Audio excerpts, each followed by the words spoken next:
فرزند زہرا یہ حالات برے ہیں۔ کاشانہ بصیرت ایک ایسا مکمل یوٹیوب چینل جس پر محروم بصارت کے لیے بالخصوص اور تمام افراد کے لیے بالعموم سینکڑوں کی تعداد میں اسلامی کتب دستیاب ہیں۔ لہذا گزارش ہے کہ آپ اپنی ذمہ داری نبھاتے ہوئے کاشانہ بصیرت کو سبسکرائب کرنے کے ساتھ ساتھ بیل آئیکن کو پریس کیجیے تاکہ آپ علم کے حصول کے ساتھ ساتھ مذہب اہل بیت کی اشاعت میں بھی اہم کردار ادا کرتے رہیں۔ کاشانہ بصیرت۔ فرزند زہرا یہ حالات برے ہیں۔ بسم اللہ الرحمن الرحیم۔ السلام علیکم سامعین، کاشانہ بصیرت کا یوٹیوب چینل میں سیمی زوار ہم پڑھ رہے ہیں کتاب 250 سالہ انسان، جلد سوم، تاریخ امامت کے 4 ادوار۔ ایک دور ہم نے مکمل پڑھ لیا، دوسرے دور میں ہم آ گئے ہیں، کافی 2-3 نشستیں میرے خیال اس میں ہم پڑھ چکے ہیں، اور لاسٹ جو کچھ بھی میں نے آپ لوگوں کے ساتھ لاسٹ نشست میں یعنی کہ ریڈنگ کے پارٹ 27 میں جہاں پر آپ سے اجازت چاہی تھی، اس کی آخری لائن پڑھ کے آگے چلیں گے، کیونکہ یہ ہے پارٹ نمبر 28۔ اور یہ بھی بتاتی چلوں کہ ابھی تک میں ہاسپٹل میں ہی ہوں، آکسیجن پر ہوں۔ ڈاکٹر نے مجھے تھوڑا سا ٹائم دیا ہوا ہے کہ آپ 10 منٹس 15 منٹس 20 منٹس بریک دیجیے اور آکسیجن کوڈ دیکھیے۔ تو میرے لیے اس سے بہتر کوئی اور کام نہیں ہے کہ میں اس بریک میں ذکر اہل بیت علیہم السلام کروں، اس لیے میں مولا کے دربار میں حاضر ہوں۔ آئیے مل کر پڑھتے ہیں۔ ہم 27ویں جو کہ پچھلی ہماری نشست تھی اس میں ہم نے پڑھنے کا آغاز کیا تھا، عنوان علوی حکومت کا منشور، حکومتی عہدیداروں کا چہرہ، اور اس کی تفصیلات میں ہم نے 3 صفحات پڑھ لیے تھے۔ صفحہ نمبر 245 کے میں ہی آپ سے اجازت چاہتے ہوئے جو آخری جملہ تھا وہ یہ تھا کہ اسلامی نظام کا غیر اسلامی نظام کے ذمہ داروں کے موازنے کی واضح پہچان ہے۔ یہاں پر اجازت چاہی تھی، اس کے آگے لکھا ہے کہ البتہ ایک عام زندگی کے وسائل ضروری ہیں جس کی اسلامی نظام نے اپنے مامورین اور ذمہ داروں کو اجازت دے رکھی ہے، لیکن اگر کوئی شخص اس بہانے کوئی زمین، بنگلہ، مال و دولت ہتھیانا چاہے تو یہ مناسب نہیں ہے۔ یہ وہ خطاب ہے جو امیر المومنین علیہ السلام نے اشعث بن قیس سے کیا ہے۔ بریکٹ میں لکھا ہے کہ آپ علیہ السلام مالک اشتر رضی اللہ سے اس طرح گفتگو نہیں فرماتے ہیں، کیونکہ آپ رضی اللہ کی ذات ان باتوں سے بلند ہے۔ اب یہاں بریکٹ کلوز ہو گیا۔ اب یہاں پہ جو عربی کا جملہ ہے اور ساتھ ہی پڑھنے کی کوشش کرتے کہ انا عملک لیسا لکا بتؤمۃ، اور ساتھ ہی ہے ہم پیج 246 پہ آ گئے کہ اس فکر میں مت پڑو کہ جو کچھ دنوں میں فرصت تمہیں ملی ہے اس میں ذخیرہ اندوزی کر سکو، اور اگر تم اس فکر میں پڑ گئے کہ یہ موقع ملا ہے اس میں اپنے اور اپنے بال بچوں کے لیے کچھ ذخیرہ اندوزی کرو جو آئندہ کام آ سکے، تو اس وقت تم صراط مستقیم سے ہٹ جاؤ گے۔ اگر اس طرح سوچو گے انحراف ہٹ جاؤ گے، جسے کہ انحراف کہتے ہیں، کیونکہ اگر کوئی انسان موقع سے فائدہ اٹھانا چاہے تو یقیناً اس کے نتیجے میں ایک طبقے کو ان چیزوں سے محروم ہونا پڑے گا، یا کم از کم وہ شخص عدالت سے کام نہیں لے پائے گا جس سے بگاڑ پیدا ہوتا ہے۔ آگے چلتے ہیں، لکھا ہے کہ جب بگاڑ پیدا ہو جائے تو بالکل ایسا ہی ہے جیسے کسی کے دانت خراب ہو گئے ہوں۔ اگر کسی کے دانت میں سوئی کی نوک کے برابر بھی بگاڑ پیدا ہو جائے تو پھر وہ دانت ختم ہو جاتا ہے، دال الف نون تے دانت ہی لکھا ہے، دانت ختم ہو جاتا ہے، لیکن اگر اس کا فوراً علاج کیا جائے تو دانت کے خراب شدہ حصے کو نکال کر اچھی طرح بھرائی کی جائے تو ٹھیک ہے، اور اگر اس بگاڑ کو نظر انداز کیا جائے تو بہت ہی جلد وہ دانت کام کرنا چھوڑ دیتا ہے۔ اسلامی حکمرانوں کو اپنے عمل اور کردار میں اسراف سے کام لیتے ہوئے شان و شوکت کی زندگی نہیں گزارنی چاہیے۔ اس سے بھی بڑھ کر انہیں اس طرح زندگی نہیں گزارنی چاہیے کہ اس میں اسراف اور شان و شوکت کا پہلو دکھائی دے۔ یہ دوسرا نقطہ پہلے والے نقطے سے بھی زیادہ اہمیت کا حامل ہے، یا کم از کم اس سے کم تر نہیں ہے، کیونکہ ایسی چیزوں کو ثقافت کا حصہ نہیں بننے دینا چاہیے۔ فرض کیجئے کہ اسلامی حکمرانوں کے رہائشی مکانات اور کام کے دفاتر، خاندانی زندگی کا معیار، بچوں کی شادی بیاہ، بیٹیوں کا حق مہر، جہیز اور اس قسم کا کوئی دوسرا عمل غیر اسلامی طریقے سے کرنا ہے۔ جب اسلامی حکمرانوں کے ذمہ داروں میں سے کسی کے ذریعے انجام پاتا ہے تو یہ ثقافت کا حصہ بن جاتا ہے، کیونکہ انہیں دیکھ کر دوسرے لوگ بھی یہ باتیں سیکھ لیتے ہیں اور بھاری رقوم کو حق مہر معین کرتے ہیں، جس کے نتیجے میں زندگی مشکل ہو جاتی ہے، اور یہ رویہ رفتہ رفتہ معاشرے پر مختصر یا طویل مدت میں اپنے اثرات ظاہر کرتا ہے۔ اس لیے کہ یہاں پہ لکھا ہے الناس یہاں پہ ایک منٹ مجھے تھوڑا سا نزدیک سے پڑھنا پڑے گا کیونکہ یہ بہت چھوٹا لکھا ہے۔ الناس بامرائہم اشبہ منہم بآبائہم، یعنی لوگ اپنے آباء و اجداد سے زیادہ اپنے حکمرانوں کے جیسے ہوتے ہیں۔ جو کام حکمران کرتے ہیں لوگ بھی اسے دہراتے ہیں، البتہ یہ کام اتنی آسانی کے ساتھ وقوع پذیر نہیں ہوتا، بلکہ یہ طبعی طور پر آہستہ آہستہ ایک طویل مدت میں انجام پاتا ہے، لیکن ایسا ہوتا ضرور ہے۔ نہج البلاغہ کی ایک دوسری عبارت کو ملاحظہ فرمائیے، جو کہ نہج البلاغہ کی خطبہ نمبر 211 صفین کے مقام پر امام کی گفتگو ہے کہ جب تک حاکم صالح نہ ہو رعایا صالح نہیں ہو سکتی۔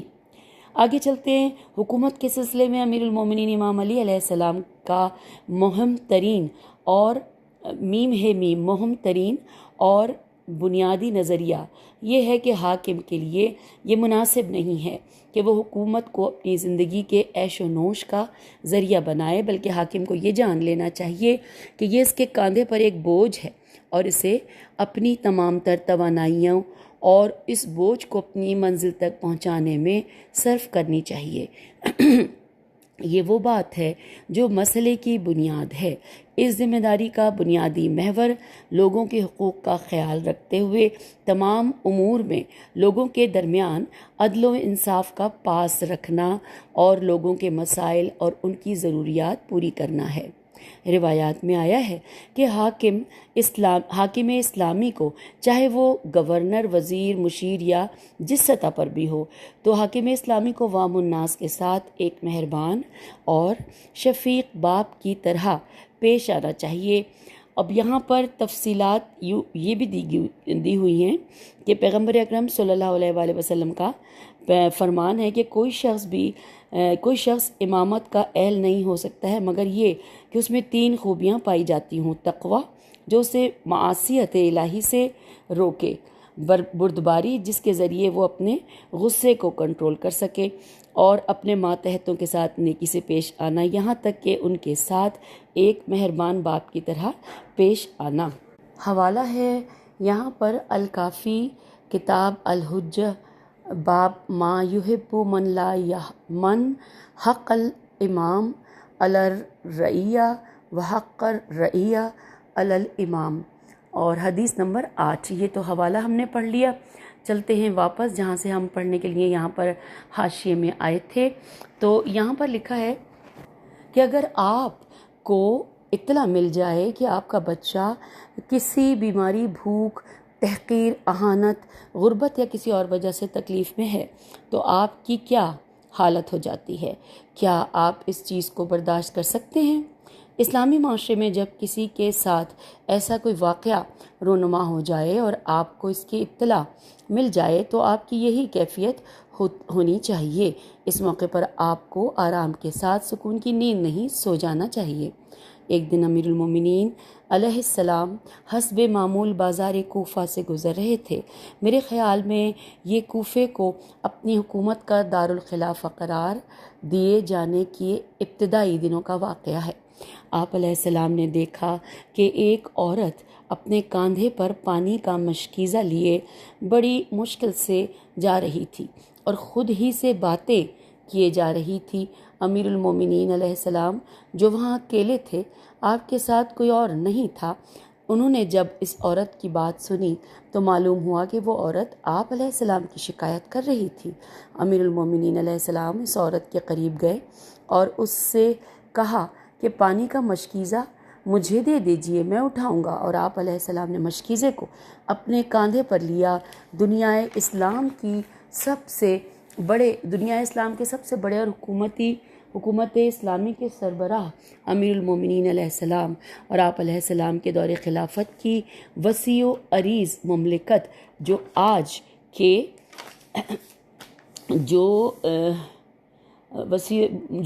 کے ایران، عراق، مصر، شام وغیرہ پر مشتمل تھی۔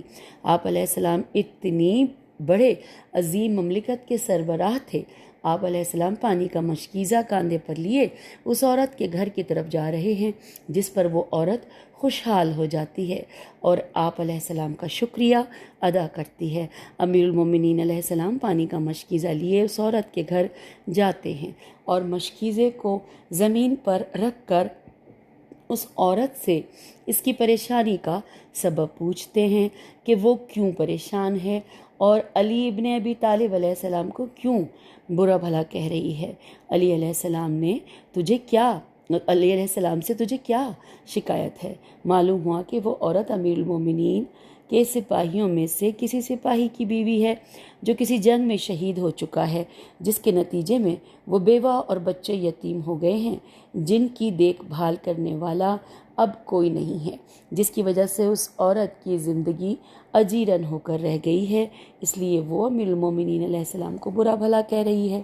معلوم ہوتا ہے کہ اب تک اس عورت نے امام کو پہچانا نہیں تھا۔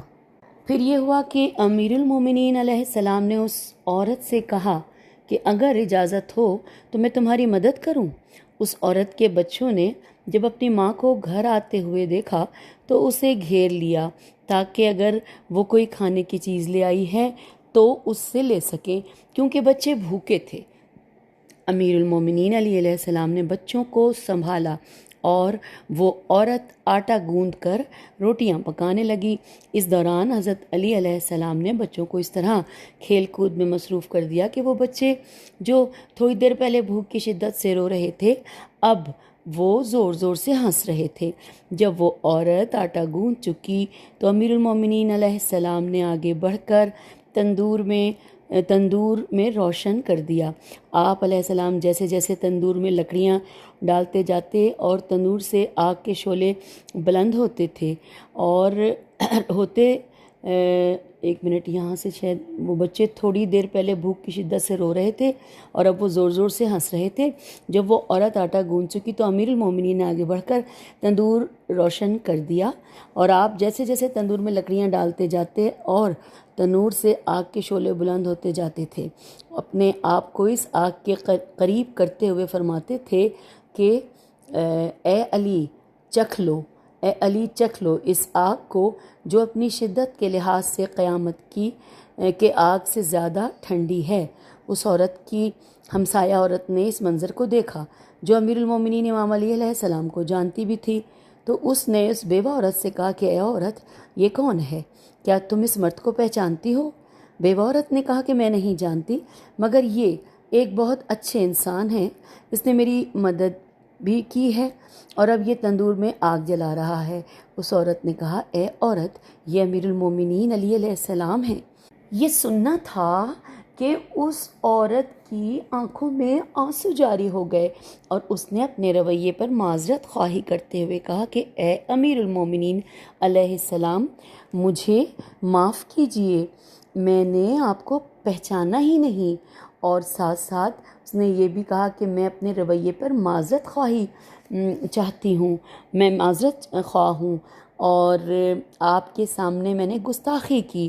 امیر المومنین علیہ السلام نے اس عورت سے کہا کہ اے عورت، تو مجھے معاف کر دے کہ مجھے اس سے پہلے تیری مدد کے لیے پہنچنا چاہیے تھا لیکن نہ پہنچ سکا۔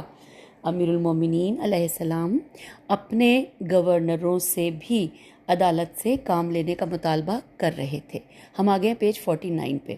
یہ نیا پیراگراف ہے کہ امیر المومنین علیہ السلام اپنے گورنروں سے بھی عدالت سے کام لینے کا مطالبہ کر رہے تھے، باوجود اس کے کہ وہ آپ علیہ السلام کے ہم پلہ نہیں تھے۔ عثمان بن حنیف کے نام اپنے مشہور خط میں لکھتے ہیں کہ میں نے سنا ہے کہ تم نے ایک دعوت کا اہتمام کیا تھا جس میں ایک مخصوص طبقے کے لوگوں کو دعوت دی تھی اور غریب و مستضعف طبقے کے لوگوں کے لیے دروازے بند کر دیے تھے، دولت مندوں کی دعوت کر رکھی تھی۔ اچھا، یہاں پر یہ جو جملہ ہے یہ نہج البلاغہ کے مکتوب 45 والی بصرہ عثمان بن حنیف کے نام جو خط ہے یہ اس کا حصہ یہاں پہ ہے کہ دولت مندوں کی دعوت کر رکھی تھی اور غریبوں کے لیے اپنے گھر کے دروازے کو بند کر رکھا تھا۔ تعجب ہے، حقیقت میں دیکھا جائے تو عثمان بن حنیف کی طرح ہم سب اس درد میں مبتلا ہیں۔ البتہ عثمان بن حنیف رضی اللہ ایک عظیم القدر شخصیت کے مالک تھے۔ انہوں نے اتنی ساری قربانیاں دی ہوئی ہیں اور اتنے بڑے عظیم کارنامے انجام دیے ہیں، اور بصرہ کی گورنری کے دوران ان سے یہ غلطی سرزد ہوئی ہے۔ ہم نے تو عثمان بن حنیف جتنے کارنامے انجام نہیں دیے ہیں، لیکن ان کے اس منفی عمل میں ہم سب مبتلا ہیں۔ امیر المومنین علیہ السلام ان کے اس عمل پر جو بظاہر اتنا اہم بھی دکھائی نہیں دیتا ہے، مخاطب ہو کر فرماتے ہیں کہ تم گورنر ہو، تم امیر المومنین علیہ السلام کے نائب ہو، تم اللہ کے نمائندے کے نائب ہو، لہٰذا تمہیں یہ حق نہیں پہنچتا ہے کہ تم لوگوں کے درمیان فرق روا رکھو۔ تم نے دعوت کرنی تھی تو سب کو کیوں نہیں بلایا؟ بعض لوگوں کو اس دعوت میں شرکت سے کیوں روکا؟ آئیے اگلے پیراگراف کی جانب۔ لکھا ہے کہ ہر اقتدا الف قاف تے دال الف حمزہ، ہر اقتدا کرنے والے کا ایک امام و مقتدی ہوتا ہے جس کے علم سے وہ اقتدا کرنے والا فائدہ اٹھاتا ہے اور اس کی پیروی کرتا ہے۔ اس کے بعد آپ علیہ السلام فرماتے ہیں کہ امیر المومنین علیہ السلام نے اپنے کھانے پینے اور لباس کی بات کی یہاں پر، اور جو مولا نے فرمایا وہ لکھا ہے یہاں پر، میں اس کا ترجمہ پڑھوں گی کیونکہ عربی میں غلطی کی گنجائش ہے اور یہ بہت باریک لکھا ہے کہ یاد رکھو کہ تمہارے امام نے اس دنیا میں صرف دو بوسیدہ کپڑوں اور 2 روٹیوں پر گزارا کیا ہے۔ یہ ترجمہ یہاں پہ لکھا تھا۔ ساتھ ہی لکھا ہے کہ امیر المومنین نے اپنے کھانے پینے اور لباس کی بات کی جو اس زمانے کے غریب ترین افراد کی سطح کا تھا، اور فرمایا کہ میں جو تمہارا امام ہوں اس طرح سے زندگی بسر کرتا ہوں۔ اور اس کے بعد آپ علیہ السلام فرماتے ہیں کہ میں تم لوگوں سے اس طرح کی زندگی گزارنے کی توقع نہیں رکھتا، اور میں اور آپ جیسے لوگ اتنی اونچی پرواز کا سوچ بھی کیسے سکتے ہیں؟ یہ کیا کوئی مذاق ہے؟ بات یہ نہیں ہے کہ ہم ذمہ داریوں سے ہی بھاگیں، نہیں، اگر کوئی ایسا کر سکتا ہے تو اسے ضرور کرنا چاہیے۔ یہ بات بھی نہیں ہے کہ اس کے مختلف وجوہات پیش کریں، کہ اس کے لیے مختلف وجوہات پیش کریں۔ اس طرح کی زندگی گزارنے کے لیے ایک مصنوعی عمل کی نہیں بلکہ ایک فولادی روح کی ضرورت ہے، اور وہ روح امیر المومنین علیہ السلام کے اندر موجود تھی۔ اس کے بعد مزید فرماتے ہیں کہ پرہیزگاری اختیار کرو اور اس کی راہ میں جتنی کوشش کر سکتے ہو کرو۔ اور یہاں پہ لفظ ورائن، واو رے ان دونوں پہ فتح ہے اور عین کے ساتھ 2 زیر ہیں، تو ورائن یعنی پرہیزگاری اختیار کرتے ہوئے ان عوامل سے بچنا چاہیے جو عذاب الہی کا سبب بن سکتے ہیں۔ اور لفظ یہاں پر لکھا ہے اجتہاد، یعنی کہ کوشش اور جد و جہد کرنا، اور لفظ عفتن یعنی کہ عفت اور پاک دامنی اختیار کرنا، اور سدادن یعنی کہ کام کو صحیح اور محکم طور پر انجام دینا۔ ہمیں ان باتوں پر عمل کا حکم دیا گیا ہے اور ہمیں اس فرمان کے مطابق اپنی زندگی گزارنی چاہیے۔ نیکسٹ پیراگراف میں ہے، امیر المومنین علیہ السلام نے ایک مقام پر ابن عباس کو لکھا کہ جس علاقے کا تمہیں گورنر بنا کر بھیجا گیا ہے، وہاں سے تم جو فائدہ اٹھانا چاہتے ہو وہ یہ نہ ہو کہ دولت حاصل کرو یا کسی پر غصہ اتارو۔ مثال کے طور پر ہم طاقت کا استعمال کسی شخص، گروہ یا طبقے کے خلاف کریں جس سے ہمارے تعلقات اچھے نہ ہوں، اس کی بالکل اجازت نہیں ہے۔ بس اس حکومت میں سے تمہارا حق یہ ہے کہ تم باطل کو ختم اور حق کو زندہ اور قائم کرو۔ نیکسٹ پیراگراف میں کہ اور اگر ہم نے اس طرح عمل کیا تو اس کا مطلب یہ ہے کہ ہمارے ہاتھ میں یہ جو امانت الہی ہے ہم نے اس کی حفاظت کی، اور اگر ایسا نہیں کیا تو اس وقت امیر المومنین علیہ السلام ہمارے بارے میں ایک سخت فیصلہ سناتے ہیں۔ اور یہاں پہ لکھا ہے کہ جو فیصلہ سناتے ہیں اس کے بارے میں عربی کا جو جملہ ہے تو تفصیل لکھی ہے حوالہ جات میں کہ مکاتیب الائمہ احمدی میانجی متوفی 1379 جلد نمبر 1 صفحہ نمبر 455 امیر المومنین علیہ السلام کا اہواز کے قاضی رفعت بن شداد سے گفتگو، یہ حوالہ ہے اس کا۔ اور یہاں پر لکھا ہے کہ یہ اقتدار جو تمہارے ہاتھ میں ہے، میرے اور مجھ جیسے لوگوں کے پاس یہ جو اختیارات ہیں یہ ایک امانت ہیں۔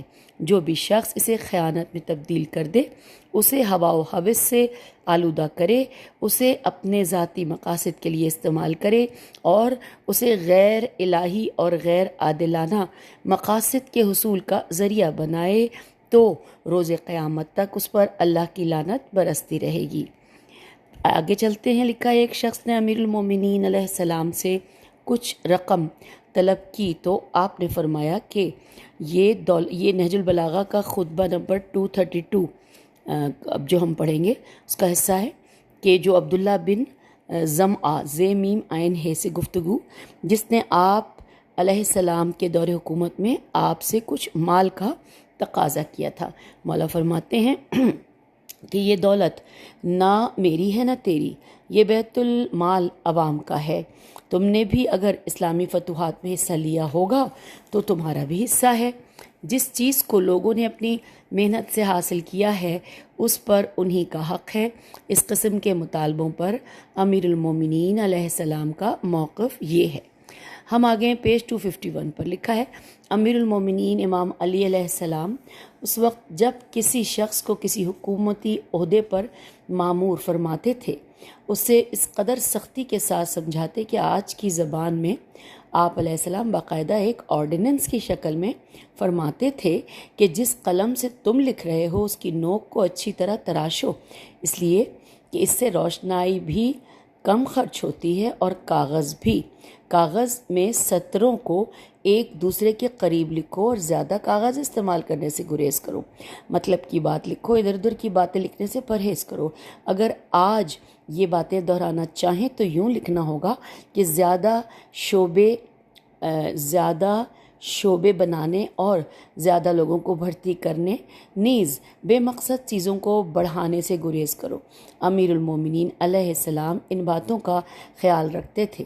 آخری جملوں میں کہ جہاں پہ بریکٹ میں لکھا ہے کہ میں یہاں پر بعض جملے عرض کرتا ہوں کہ آخری جملوں میں فرماتے ہیں کہ مسلمانوں کے مال کو نقصان پہنچانے کو برداشت نہیں کرتے تھے، اور کوئی شخص اگر تھوڑا سا بھی بیت المال کو نقصان پہنچاتا تھا تو اسے نہیں بخشتے تھے۔ یعنی آپ علیہ السلام خود کو اور بیت المال کے ذمہ داروں کو امانت دار سمجھتے تھے۔ ایک دفعہ امیر المومنین علیہ السلام نے ایک شخص سے جسے آپ علیہ السلام بطور گورنر کہیں روانہ کرنا چاہتے تھے فرمایا کہ کل ظہر کے بعد میرے پاس آنا۔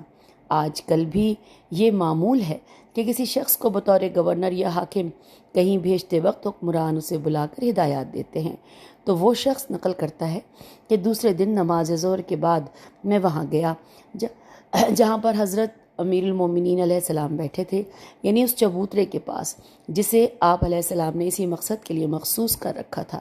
میں نے دیکھا کہ امیر المومنین علیہ السلام کے سامنے ایک خالی پیالہ ہے اور پانی کا ایک کوزہ۔ تھوڑی دیر بعد آپ علیہ السلام نے اپنے خادم کو اشارہ کیا اور فرمایا، میرے اس تھیلے کو لے آؤ۔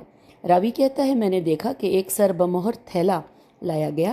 اس تھیلے کو موم سے بند کیا گیا تھا اور اس پر مہر لگی ہوئی تھی تاکہ اسے کوئی نہ کھول سکے۔ راوی کہتا ہے، میں نے خیال کیا کہ آپ علیہ السلام مجھے اپنا رازداں سمجھتے ہوئے کوئی گراں بہا موتی دکھانا چاہتے ہیں یا کوئی امانت میرے سپرد کرنے یا اس کے بارے میں کچھ بتانے کے خواہاں ہیں۔ راوی کہتا ہے، امام نے مہر توڑی اور تھیلے کا منہ کھولا۔ میں نے دیکھا کہ اس تھیلے میں بھوسا دار اور بغیر چھنا ہوا ستو ہے۔ آپ علیہ السلام نے تھیلے میں ہاتھ ڈال کر ایک مٹھی ستو نکالا اور پیالے میں ڈال دیا اور پھر کوزے سے تھوڑا سا پانی ڈال کر ستو کے ساتھ مخلوط میم خے لام واو توئے مخلوط کیا اور دن کے کھانے کے طور پر اسے نوش فرمایا۔ آپ نے اس میں سے تھوڑا مجھے بھی دیا اور فرمایا، کھاؤ۔ میں نے حیرانگی سے پوچھا، یا امیر المومنین علیہ السلام، آپ اور یہ کام؟ کہ نعمتوں سے لبریز عراق آپ علیہ السلام کے قبضے میں ہے، اس قدر گندم اور جو موجود ہے، پھر یہ کام آپ کیوں کر رہے ہیں؟ آپ اس تھیلے کا منہ یوں بند کیوں رکھتے ہیں؟ تو آپ نے فرمایا کہ اللہ کی قسم، میں نے کنجوسی کی وجہ سے اس تھیلے کا منہ بند نہیں کیا کہ مجھے یہ گوارا نہ ہو کہ کوئی اس بغیر چھنے ہوئے ستو کو کھا لے، بلکہ میں اپنی ضرورت کے مطابق یہ ستو کہ جو سب سے سستا اور بغیر چھنا ہوا ہے خریدتا ہوں۔ مجھے اس بات کا خوف ہے کہ کہیں کوئی اس تھیلے کا منہ کھول کر میرے خریدے ہوئے ستو کے بجائے اس میں کوئی چیز نہ ڈال دے۔ مجھے یہ پسند نہیں کہ میں اپنے پیٹ میں ایسی غذا داخل کروں کہ جو پاکیزہ نہ ہو، یعنی میں پاکیزہ غذا کھانے کا خواہاں ہوں جو میرے اپنے پیسے سے اور اپنے مال سے خریدی گئی ہو اور کسی دوسرے کا مال اس میں مخلوط نہ ہو۔ اگلے پیراگراف میں امیر المومنین علیہ السلام اپنے طرز عمل سے اس گورنر کو درس دینا چاہتے ہیں۔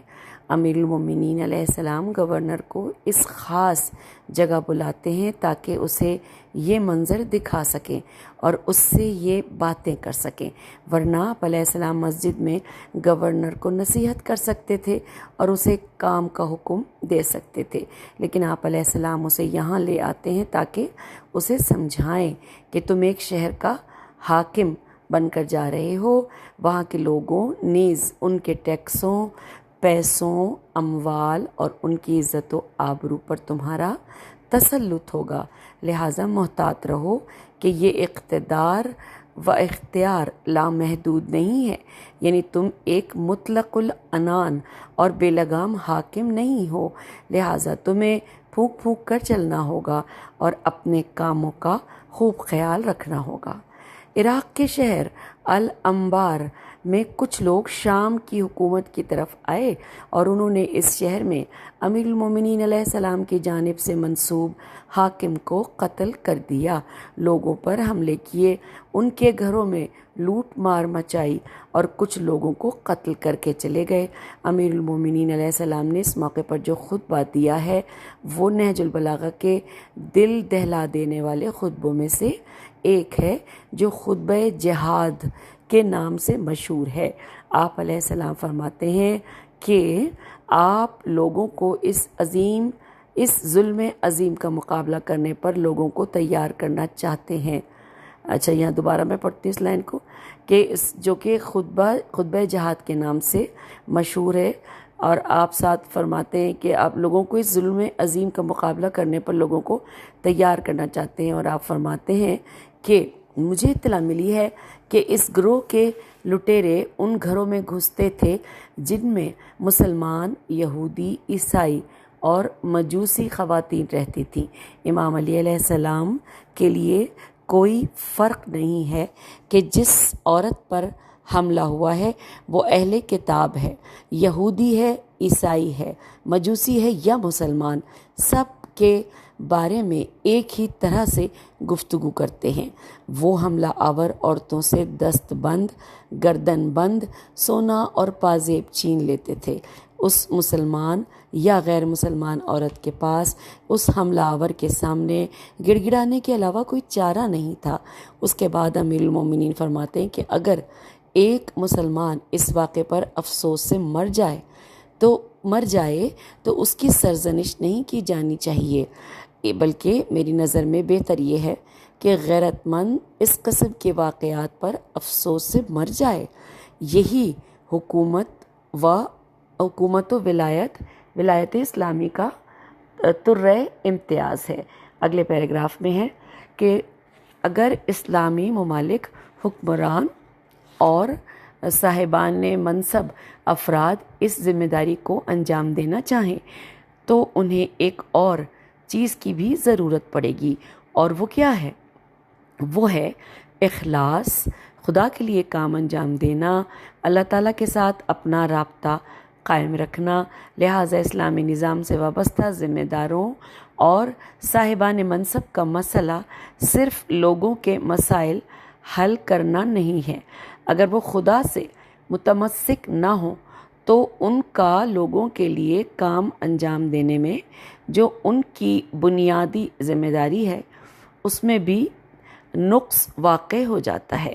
سامعین، یہاں پہ گھڑی کی طرف نظر ڈالی تو 30 منٹس تو ہو گئے اور میں بھی سورہ پڑھتے ہوئے تھک سی گئی ہوں، تو پیج 253 آدھا پڑھ لیا ہے۔ اس نشست میں آپ سے اجازت چاہتی ہوں۔ انشاءاللہ اگلی نشست میں اس سے آگے چلیں گے، اور عنوان جو ٹاپک ہم پڑھ رہے ہیں وہی ہے، ابھی جاری ہے، اس لیے اگلی نشست میں ممکن ہے کہ اس عنوان کے تحت جو ہم نے پڑھا، یعنی کہ علوی حکومت کا منشور، حکومتی عہدیداروں کا چہرہ، تو اس حوالے سے جو مزید معلومات رہ گئی ہیں وہ ہم اگلی نشست میں پڑھ لیں گے۔ تو اب اجازت چاہتے ہیں۔ خدا حافظ، فی امان اللہ۔